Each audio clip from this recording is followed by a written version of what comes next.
ఎండాకాలం కదా అని చెప్పి ఓవర్ సైజ్ టీ షర్ట్ కొనుక్కుంటే మా అమ్మ అబ్బాయి చొక్కా వేసుకుని పోయింది అంటుంది.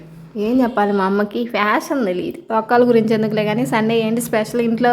అందరు చికెన్లో మటన్లు వండుకొని తింటుంటే నేను తోటకూర వండే. మా అమ్మ ఏమో పనికి వెళ్ళింది, మా నాన్నేమో కందులు అమ్ముకుంటున్నాడు, నాకేమో వండడం రాదు. అదే నాన్ వెజ్ రాదు నాకు. మళ్ళీ నా బతుకును ఉద్ధరించడానికి సామలన్నం ఒకటి. ఇంకా తోటకూర అచ్చం తినలేక ఏదన్నా కలర్ఫుల్ గా చేసుకుందామని చూసి అందరు లెగ్ పీసులు పట్టుకొని బిక్తుంటే నేను మాత్రం పెరుగన్నం తినాల్సి వస్తుంది. అయినా సరే ఇట్స్ హెల్దీ యూనో.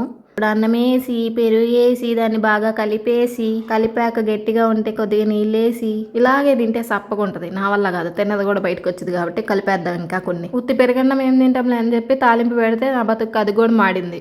ఏంట్రా స్వామి ఏం కలిసి రావట్లేదు, ఏడిపోతుంది నాకు. ఇందులోకి కలర్ఫుల్ గా ఉండటానికి పచ్చంగా కరేపాకేసి put some పచ్చిమిర్చి అండ్ some ఆనియన్ పీసెస్. వద్దులే ఇంకా, బాగానే అతి చేస్తున్నావుగా అంటారు. తెలుగులో చెప్పాలంటే అల్లం నూకు, అందులోనే నిమ్మరసం కూడా ఉంది. టేస్ట్ బాగుంటది. ఇప్పుడు చూడండి నా ప్లేట్ ఎంత కలర్ఫుల్ గా ఉందో. మాడిపోయిన తాలింపు తప్ప మిగతా అన్ని బాగానే ఉన్నాయి. అబ్బా ఇప్పుడు దీన్ని తిందాము అనుకునేసరికి గుర్తొచ్చింది, అన్నేసి చూడు నన్నేసి చూడు అని ఉప్పేగిపోతే ఎట్రా నాయనా.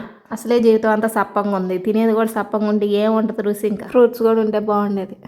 నోట్లో పెట్టుకొని పలకిందేసి నవ్వులుతుంటే అల్లం ముక్కోడు తగిలింది. అబ్బా మా అమ్మ ఎంతో ప్రేమగా రోటి పచ్చడి చేసింది. దాన్ని తీసుకొని ఒక స్పూను చాలతలే, 2వ స్పూన్ కూడా వేసుకొని దీన్ని కలుపుకొని తింటే ఉంటది రంగా సామి రంగా. మీకు ఇది వద్దులే, చికెన్ తినండి మీరు. ఓకే.